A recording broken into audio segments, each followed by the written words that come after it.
Hello and welcome to Terraria. My name's Todd, also known as the Imagine Make, and this is of course Terraria. Last time we left off, we had defeated all the mechanical bosses and started exploring the jungle. This time around we're going to be pretty much doing the same.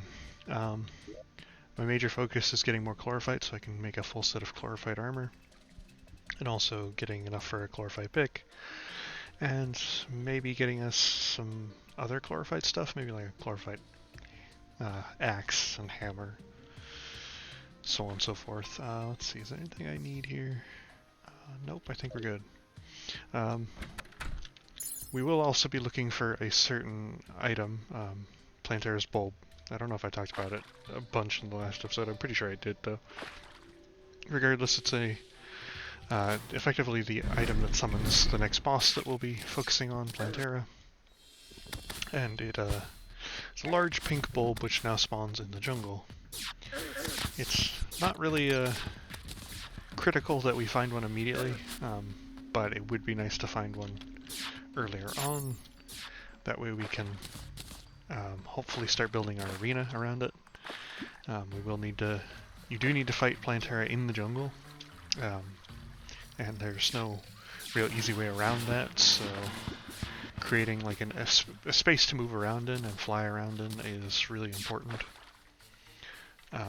So like clearing out enough space, because you really don't want to fight Plantera if you can avoid it in like cramped, just mined out tunnels. You kind of want to make a big old space to fight Plantera, especially on expert mode. Plantera is no joke. Plantera is pretty nasty. Okay, good there.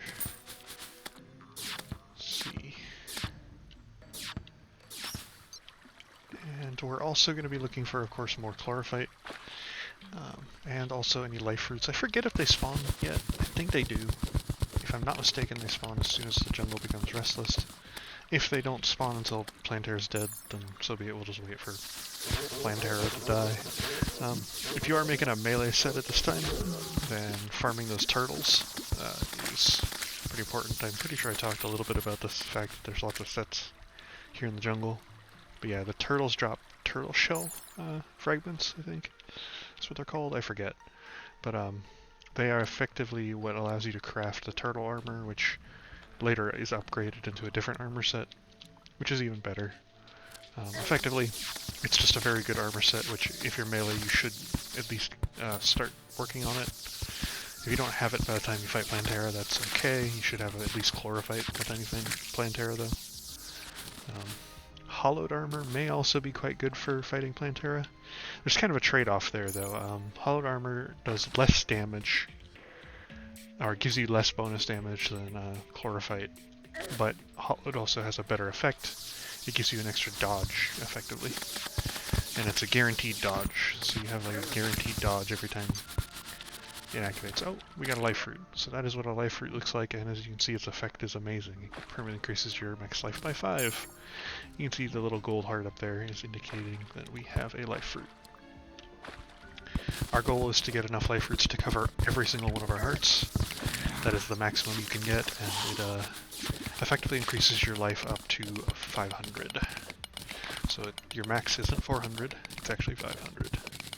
That is without any potion buffs. With a potion buff, your maximum life can reach 600. There's a potion that increases your HP by, I forget what it is. Is it 1/5? Yeah, it must be 1/5, so what would that be? 20%? So yeah, increases your max HP by 20%, and that pretty much just allows you to get that extra 100 HP once you have max HP from life fruits. It does work off percentage though, so if you don't have max HP from life fruits, then you will not get the full 600. Alright.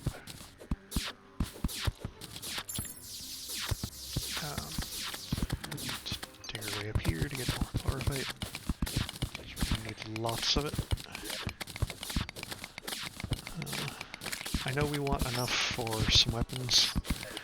If you were going another route aside from magic, you could definitely farm enough chlorophyte to get some of the chlorophyte weaponry, which there are some ranged weapons, and also, what is it? There's some melee weapons as well, both of which are quite good. So yeah. Oh, we just managed to get one of the best melee weapons for fighting Plantera, the Yelts. The Yelts is of course a yo-yo, and it's quite good. So if we don't manage to do very well with our magic, we might switch to melee because we managed to get ourselves the Yelts. Yelts are not very uncommon. Now that the jungle has become restless, it's pretty common to find them. Is that a mimic? It's a mimic. Odd that a mimic would get stuck right there. That's okay. We'll just do that. Kill it easier. It's good to kill at least a good couple mimics, just so you can get some extra star cloaks, cross necklaces, charms of myths, because there's some things you can make with them. I'm not entirely certain of the whole list off the top of my head, but I know it's good to at least get one of each. However, for us, because we're magic at the moment, getting 2 star cloaks is important, because of course we can get them mana cloak. Yeah, I won't be switching to melee currently. The reason for that being is that melee against Plantera is quite difficult, and also just melee in general from this point on is pretty difficult. If you've never played Terraria before, then you wouldn't really know, but effectively having the extra range is always really critical, and a lot of the magic and ranged options later on home, so you don't even really have to aim very well, but I don't think many of the melee do. Most of the melee all have to be aimed and are pretty precise in that regard. So, unless you're ready for that struggle, I wouldn't go melee if I were you. Wow, okay, we're pretty far down here, aren't we? Anything good over here? I wish I could show that life fruit before I hit it, but effectively it looks like a little heart being held by a plant. And then once you break it, which you can break it with, I think anything, weapons, mining tools, I think anything breaks it, it becomes that little life fruit that we saw on the ground. We'll be trying to get max of that before we fight Plantera, but if we don't manage to, I might just do some farming off camera to get more life fruits, because life fruits are pretty important, and getting as many of them as possible is also just as important.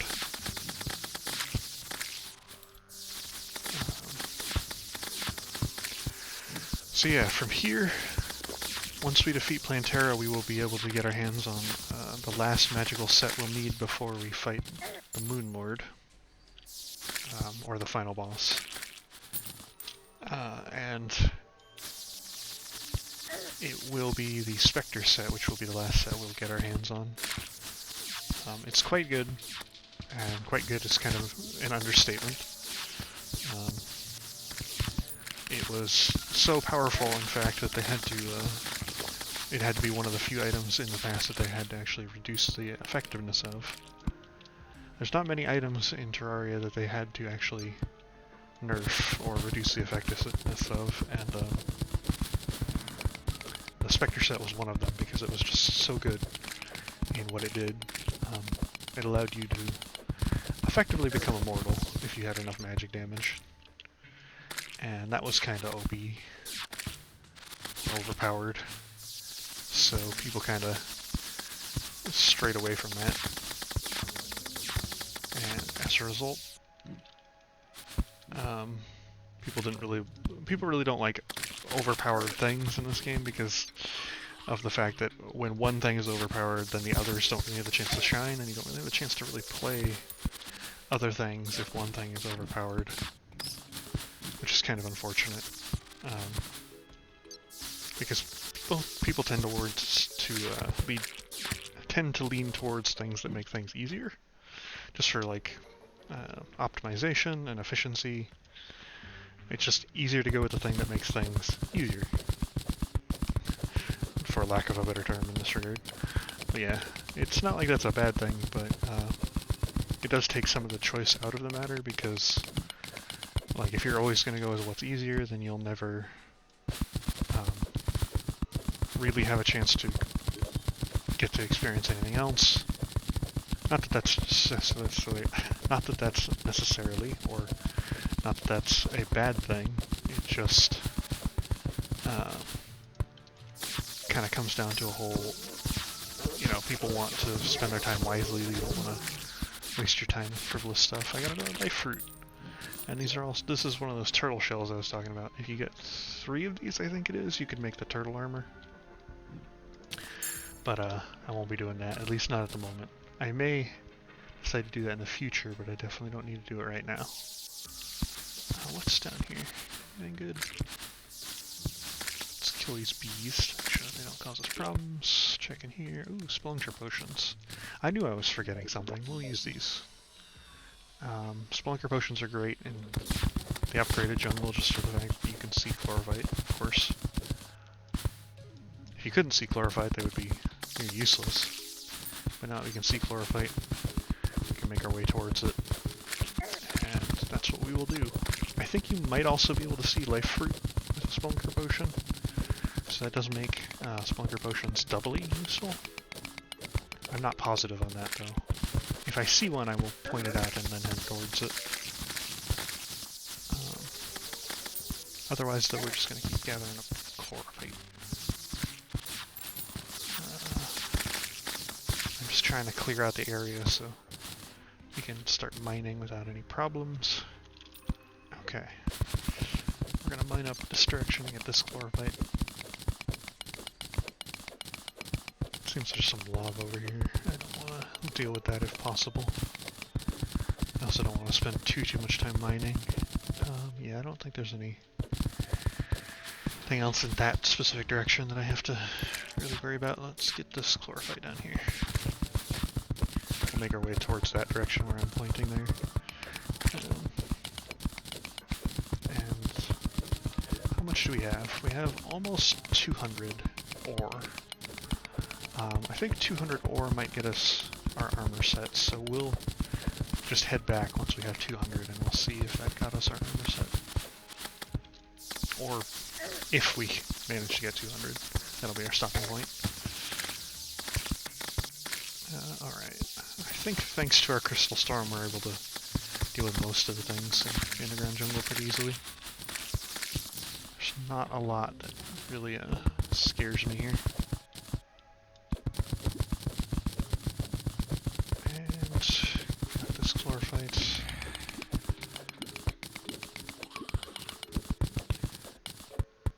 Spelunking potion makes just everything easier.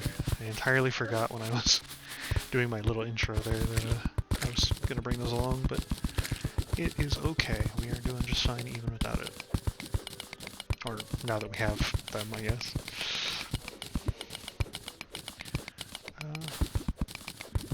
Seems there's still lots to be explored down here. Lots more chlorophyte too. Oh, we have our 200 though. I did say we would stop at 200, and I don't see any life fruits, and I haven't seen any, so we'll just head back for now.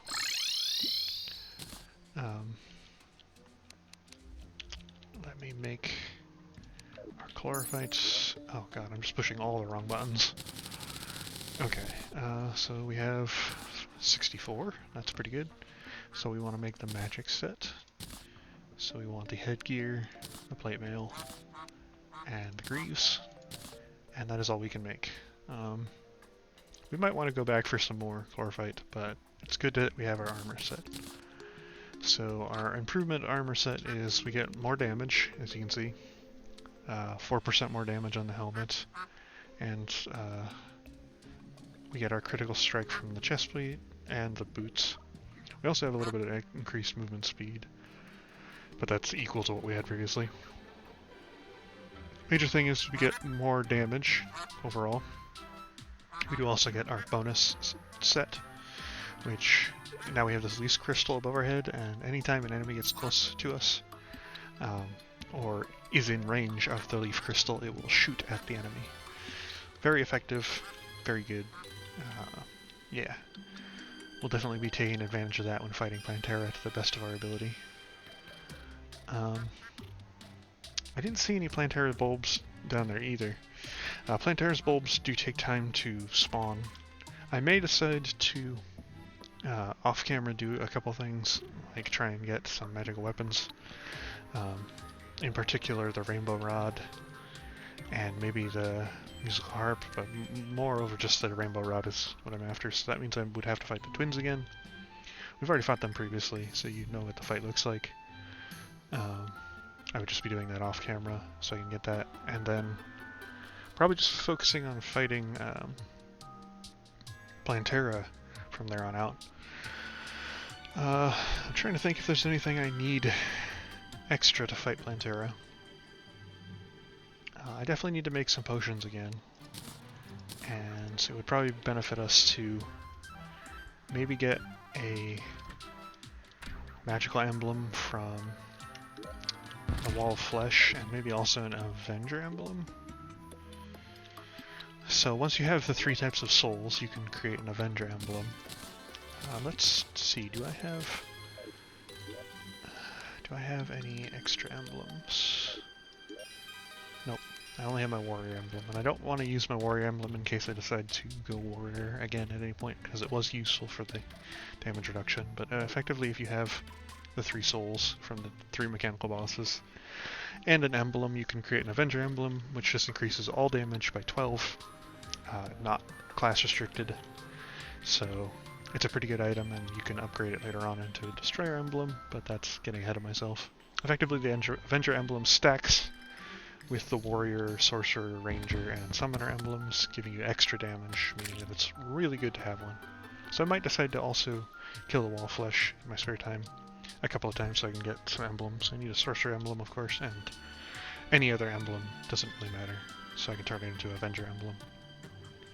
But that will be... I'll be showing off what I managed to do in the next episode. This episode, we got our armor. We're pretty much ready to fight Plantera, aside from the minor things that I said. The next episode, I might decide to just go on the hunt for bulbs. If I'm not able to find any quickly, I might just like do some off-camera stuff. I'm not really sure. So I might set that all, like the Plantera's arena up off camera and then just come back and just do the Plantera fight. I don't know. We'll see how that goes. We'll see how I'm feeling. Anyway, this concludes this episode, and I will see you guys in the next one. Goodbye.